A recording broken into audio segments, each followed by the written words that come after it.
Bonjour, c'est Jules Lavie pour Code Source, le podcast d'actualité du Parisien. La France, plongée dans l'incertitude avant les élections législatives anticipées du 30 juin et 7 juillet, le Rassemblement national de Jordan Bardella semble en mesure de remporter une majorité relative à l'Assemblée nationale. À l'approche du premier tour, Code Source fait le point sur ce scrutin. Quelles sont les dynamiques? Que disent les enquêtes d'opinion? Quels sont les différents scénarios possibles au soir du second tour, le 7 juillet? À quoi va ressembler la future Assemblée? On évoque toutes ces questions avec Marion Mourgue, chef adjointe du service politique du Parisien, et notre invité, le politologue Bruno Cotresse, enseignant à Sciences Po, chercheur au CEVIPOF, le centre de recherche politique de Sciences Po.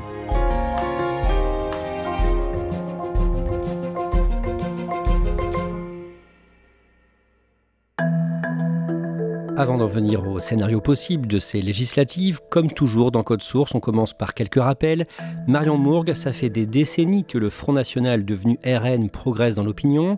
Première percée aux européennes de 1984, il y a 40 ans, 11% des suffrages, 10 sièges de députés européens. En 1986, le parti de Jean-Marie Le Pen fait son entrée à l'Assemblée nationale en France. En 86, François Mitterrand, qui est alors président de la République, change le scrutin, on passe à la proportionnelle et donc c'est l'arrivée du Front National dans l'hémicycle avec 35 députés qui vont siéger dans l'hémicycle, qui vont proposer 63 propositions de loi, notamment le texte sur l'abolition de la peine de mort ou la préférence nationale. Et pendant 2 ans, ces députés du Front National vont siéger dans l'hémicycle jusqu'à ce qu'en 88, il y ait un autre changement de scrutin. Le fait majoritaire revient et donc là, le Front National disparaît. Et c'est pour ça que pendant des années, le parti de Jean-Marie Le Pen puis de Marine Le Pen ont milité pour la proportionnelle en se disant que ça leur était beaucoup plus favorable. On voit qu'aujourd'hui, les temps ont changé puisqu'avec même le scrutin majoritaire, le Rassemblement national est très présent dans la vie politique. Il y a eu le 21 avril 2002 la qualification de Jean-Marie Le Pen au second tour de la présidentielle face à Jacques Chirac. Il sera imité par sa fille Marine Le Pen une première fois en 2017, puis en 2022. Cette année, aux européennes, le 9 juin, la liste RN de Jordan Bardella réunit 31,4% des suffrages, mais en 2022, Marine Le Pen avait fait un plus gros score avec 41,5% des suffrages au second tour de la présidentielle, 89 députés RN élus dans la foulée. Bruno Cotresse, pourquoi, à l'occasion de ces européennes, on parle d'une nouvelle percée du RN ? Alors d'abord parce que le Rassemblement national a enchaîné effectivement 2 très bons résultats. Qualification de Marine Le Pen au 2e tour en 2022 avec un très bon score. Victoire assez écrasante aux élections européennes. Donc on voit qu'il y a une sorte d'effet de cliquet que le Rassemblement national, on disait qu'il allait rencontrer un plafond de verre, que jamais il pourrait aller au-delà d'un certain seuil de vote. Et puis on a vu au cours des dernières années que d'élection en élection, eh bien, il repoussait ce plafond de verre et le voilà aujourd'hui peut-être aux portes de l'hôtel de Matignon pour avoir la fonction de chef de gouvernement et de pouvoir composer éventuellement un gouvernement. À l'occasion de ces élections européennes, le RN a progressé dans certaines régions ou certaines couches de la population. Expliquez-nous ça.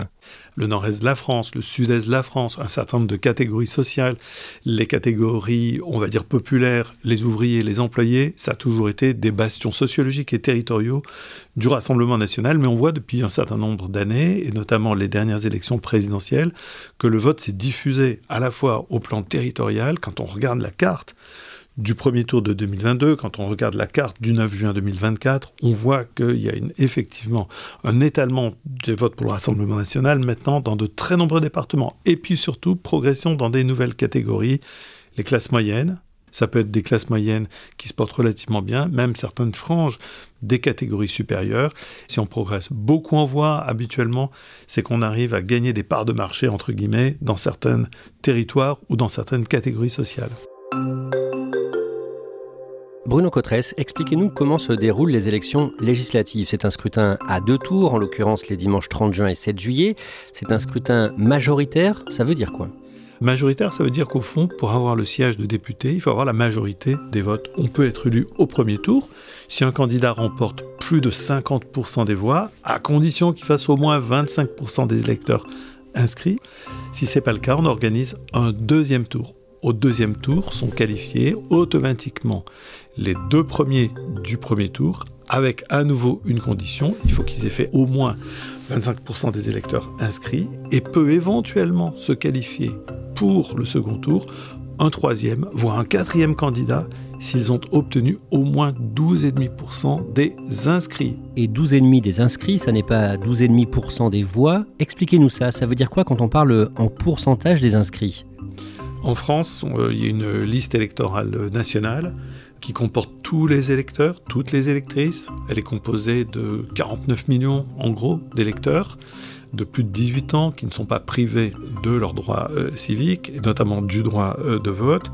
Et donc cette liste électorale, c'est ce qu'on appelle les inscrits. Pour pouvoir se qualifier au deuxième tour, il faut pouvoir faire 12,5% des inscrits dans sa circonscription législative. Et alors là où c'est un enjeu très important, c'est qu'évidemment, plus il y a de gens qui s'abstiennent, plus la qualification pour le deuxième tour nécessite qu'on ait fait beaucoup de voix. Par exemple, s'il y avait 50% d'abstention, ne pourraient se qualifier pour le second tour en 3e position que ceux qui auraient obtenu au moins 25% des suffrages. Et donc à ce moment-là, c'est vrai que la variable de l'abstention va beaucoup jouer dans ces élections législatives.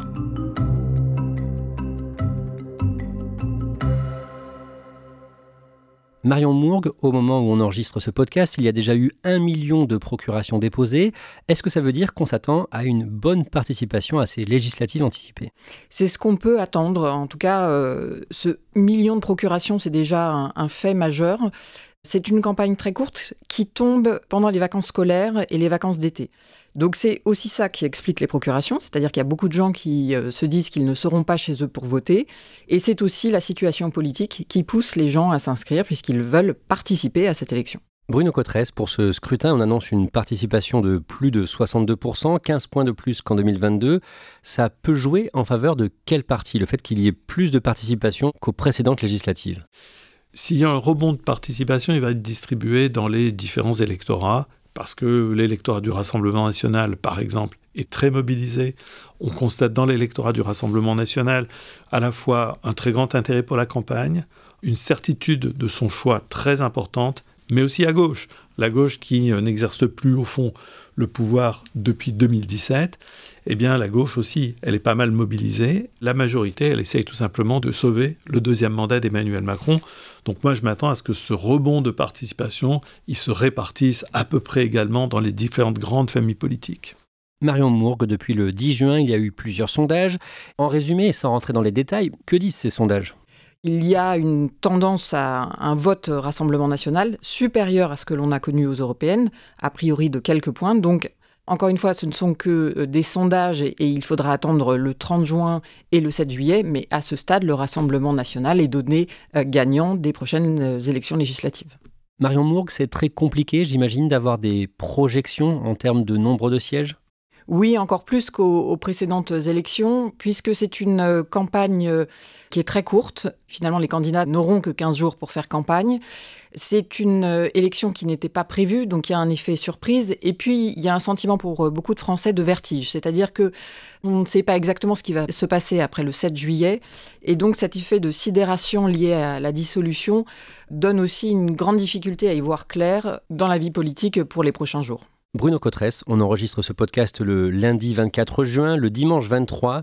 Le dernier sondage Ipsos pour Radio France et Le Parisien a donné le RN de Jordan Bardella à plus de 35%. Le bloc de gauche est derrière avec près de 30% d'intention de vote. La majorité présidentielle est donnée 3e avec 19,5% des intentions de vote.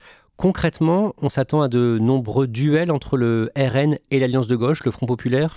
Oui, il y aura évidemment pas mal de duels entre le Rassemblement national et la nouvelle coalition de la gauche. Éventuellement, ça préfigure peut-être ce que pourrait être l'Assemblée nationale à la sortie de ces élections législatives, avec effectivement peut-être 2 blocs qui vont être importants, Rassemblement national et la gauche, et puis la majorité d'aujourd'hui qui, elle, devrait être normalement, si les sondages sont confirmés, en 3e position, mais nettement derrière en voix et en sièges. Des duels entre le RN et l'Alliance de gauche, donc le Front populaire qui va de LFI, la France insoumise, au Parti socialiste.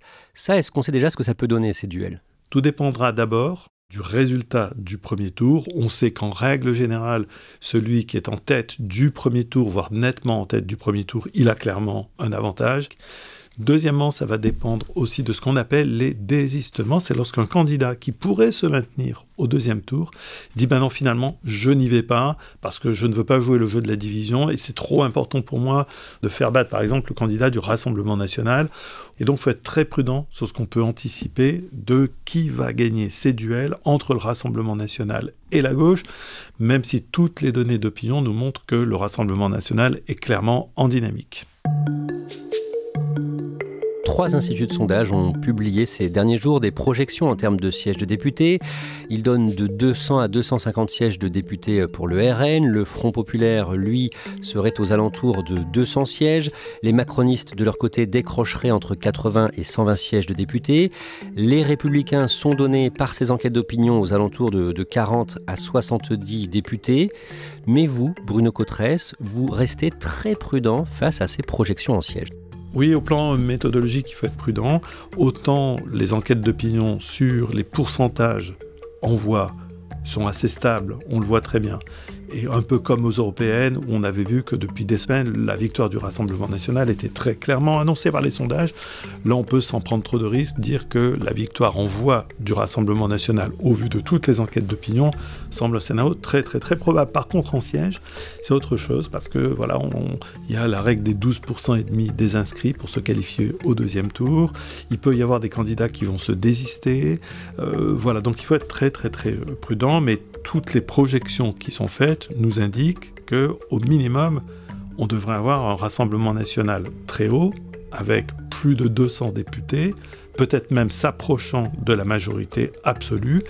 Et le scénario d'une majorité absolue pour le Rassemblement national, si aujourd'hui il apparaît le moins probable parmi tous les scénarios qui donnent une victoire au Rassemblement national, on ne peut pas l'éliminer. Le RN était déjà donc très fort il y a 2 ans, en 2022, plus de 41% pour Marine Le Pen, 13 millions de votes pour Marine Le Pen. Pourquoi est-ce qu'on passerait de 89 députés Rassemblement national à plus de 200 ? Pourquoi il y aurait un tel écart ? Voilà, un effet de dynamique, d'abord. Au scrutin majoritaire, quand on déplace 2 points, 3 points, 4 points de pourcentage dans l'électorat, ça a des effets mécaniques très importants sur le nombre de sièges. Dans la mesure où Emmanuel Macron n'est pas arrivé à véritablement convaincre sur la motivation de cette dissolution. Vous savez, la dissolution, c'est quand même pas rien. Il faut quand même rappeler que dissoudre l'Assemblée nationale, c'est constitutionnel, il a le droit de le faire, mais c'est quand même le pouvoir exécutif qui dit « je vais défaire ce que le suffrage universel a fait pour choisir le législateur, il y a 2 ans ». Donc c'est un acte grave de dissoudre le Parlement. Le chef de l'État, lorsqu'il a annoncé le 9 juin au soir la dissolution, il a dit « je dissous parce que le Parlement n'arrive pas à fonctionner, il y a une mauvaise ambiance au Parlement, mais beaucoup ne comprennent pas que ça justifie, d'autant que le chef de l'État avait dit que finalement sa majorité relative, ça arrivait à fonctionner. Donc voilà, le chef de l'État n'est pas arrivé à convaincre, il semble fragilisé évidemment par cette décision qui apparaît auprès de nombreux électeurs et électrices comme pas optimale, et donc il y a beaucoup dans le pays l'idée aussi de dire le Rassemblement national, on n'a pas encore essayé. Pour l'instant, quand on regarde les projections en sièges effectuées par les instituts de sondage, on voit que le scénario d'un RN disposant d'une majorité absolue au Parlement ne semble pas le plus probable, loin de là. Marion Mourgue, cette éventualité, qu'est-ce qu'on en dit aujourd'hui dans le milieu politique ? On dit que tout est possible. Après la dissolution, les politiques sont assez sidérés. Ils nous disent finalement tout ce qu'on avait établi ces dernières semaines, tout est battu en brèche avec cette dissolution et on ne sait pas ce qui va arriver. Donc il est très difficile de faire des pronostics. Le Rassemblement national a gagné les européennes. Il est donc a priori probable que le Rassemblement national, quelques semaines après le précédent scrutin, soit dans la même dynamique. De là à savoir si le Rassemblement national gagne la majorité absolue, c'est difficile à savoir. Peut-être que le Rassemblement national aura quelques 280 sièges. Ce serait donc un fait historique, un fait politique. Ce serait du jamais vu. Peut-être que le Rassemblement national arrivera en tête, mais sans obtenir la majorité absolue. Et ensuite sera obligé, par exemple, de gouverner avec le parti d'Éric Ciotti. ou peut-être que le Rassemblement national sera en tête, mais avec un nombre de sièges qui serait bien moins important que celui qui lui est donné actuellement dans les sondages. Marion Mourgue, Jordan Bardella a dit aux Parisiens le 17 juin qu'il lui faudrait une majorité absolue pour accepter de devenir Premier ministre. Alors dans cette interview aux Parisiens, il est très clair. Il nous dit « Pour gouverner, j'ai besoin d'une majorité absolue. Qui peut croire qu'on pourra changer le quotidien des Français en cohabitation avec une majorité relative ?» Il dit « Personne » et il ajoute « Pour nous essayer, il nous faut la majorité absolue. » Donc on voit bien qu'il prépare le terrain à l'après 7 juillet.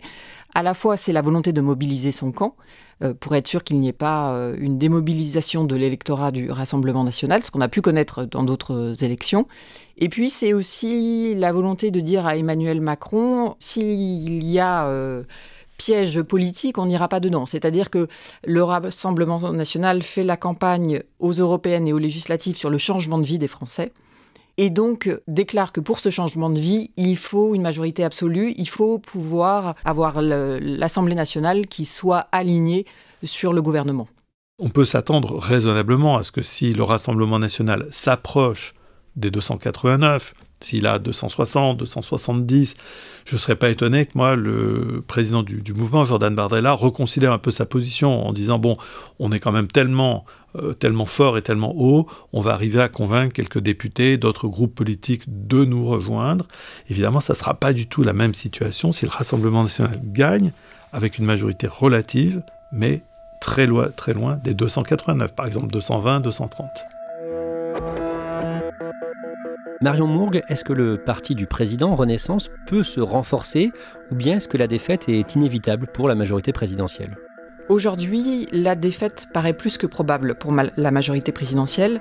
Déjà parce que les parlementaires en veulent beaucoup à Emmanuel Macron et le disent de plus en plus ouvertement. Les critiques sont très fortes. Il y a l'idée que Emmanuel Macron a fait perdre son camp.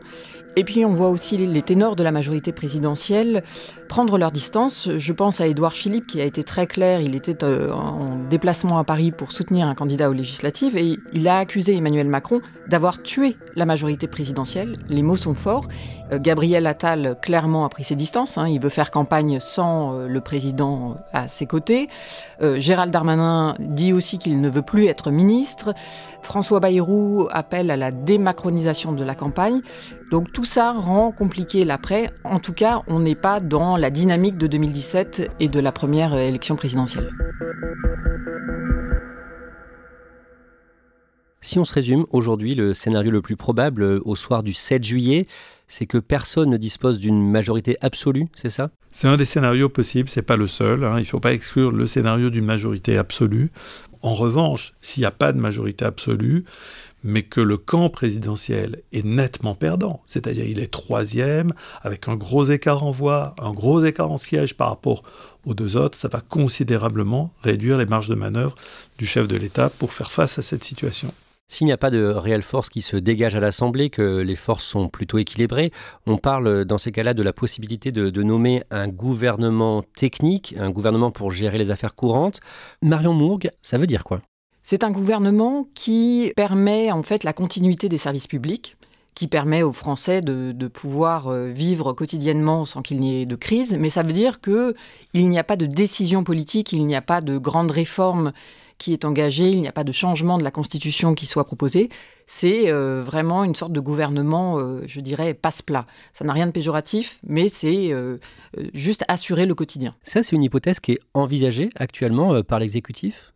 C'est en tout cas un scénario qui n'est pas à exclure. Puisque si on est dans la logique des trois blocs et qu'on est dans une assemblée sans majorité absolue, donc une assemblée qui peut être bloquée, il est possible qu'à un moment, on arrive à un gouvernement technique avec une figure qui serait acceptée par tous les groupes politiques et qui permettrait quand même au pays d'arriver à survivre à cette période chaotique sur le plan politique. Marion Mourgue, est-ce qu'Emmanuel Macron peut dissoudre à nouveau l'Assemblée si le résultat des élections ne donne pas de majorité claire à l'un des camps ? Non, ça c'est impossible pour le chef de l'État, c'est marqué dans la Constitution. Il doit attendre 12 mois pour une prochaine dissolution. Ça veut dire que jusqu'à juillet 2025, Emmanuel Macron va devoir faire avec l'Assemblée qui sera élue le 7 juillet même si elle est bloquée, même s'il n'y a pas de majorité, et même si on a 3 blocs qui n'arrivent pas à se parler. Si la défaite est trop forte pour le camp d'Emmanuel Macron, est-ce qu'il peut démissionner de son poste de président malgré ce qu'il a dit ? Il affirme aujourd'hui qu'il ne va pas démissionner, mais est-ce que ça reste possible ? Au fond, on aurait un exécutif qui viendrait de perdre en quelques semaines seulement 2 élections très importantes. La première sur l'Europe, c'est-à-dire le thème sur lequel Emmanuel Macron joue à domicile, son thème à lui, la question de l'Europe. Deuxième défaite quelques semaines après, sur la deuxième plus importante élection de notre pays, les élections législatives pour choisir le Parlement, le législateur. On se pose tous la même question. Est-ce que Emmanuel Macron a en lui le ressort à la fois politique, peut-être personnel aussi, pour gérer cette situation? C'est qu'Emmanuel Macron a une conception très verticale de son pouvoir présidentiel. Est-ce qu'il arriverait à cohabiter avec en particulier un gouvernement Rassemblement National? On voit que c'est potentiellement assez problématique. Si le pays est bloqué et que le président Emmanuel Macron fait le choix de démissionner, qu'est-ce qu'il se passe concrètement ? Les institutions ont prévu des mécanismes. Si le chef de l'État démissionne, eh bien son mandat s'arrête instantanément à la seconde même où il a annoncé qu'il démissionnait. À ce moment-là, on a directement le président du Sénat qui devient président de la République par intérim. Et dans un délai de 35 jours, on organise une nouvelle élection présidentielle pour choisir démocratiquement un nouveau chef d'État. Bruno Cotresse, on entend souvent des journalistes, des commentateurs dire que le RN va forcément finir par arriver un jour au pouvoir en France. Vous, est-ce que vous partagez cet avis ou pas ? Oui, on peut raisonnablement dire qu'effectivement, étape après étape, marche après marche, on voit que le Rassemblement national n'a cessé de progresser. On peut avoir des débats méthodologiques sur progrès en pourcentage, progrès en nombre de voix, mais globalement, on voit qu'effectivement, l'image du Rassemblement national s'est aussi transformée. C'est un parti qui aujourd'hui est toujours considéré comme un parti ayant des idées qui peuvent cliver, qui peuvent introduire au fond des tensions dans le pays, mais moins qu'avant. Voilà, donc on pourrait même dire qu'après tout, c'est une des fonctions d'un système démocratique, c'est d'intégrer progressivement dans son jeu des forces politiques qui lui étaient périphériques ou qui lui étaient exogènes, et que c'est en même temps la vertu d'un système démocratique, à condition que les élections soient fair-play. On est dans un système démocratique qui organise une compétition fair-play. Chacun peut tenter sa chance aux élections. Et donc, c'est un peu la vertu d'un système démocratique progressivement d'intégrer des forces politiques qui lui étaient exogènes ou externes.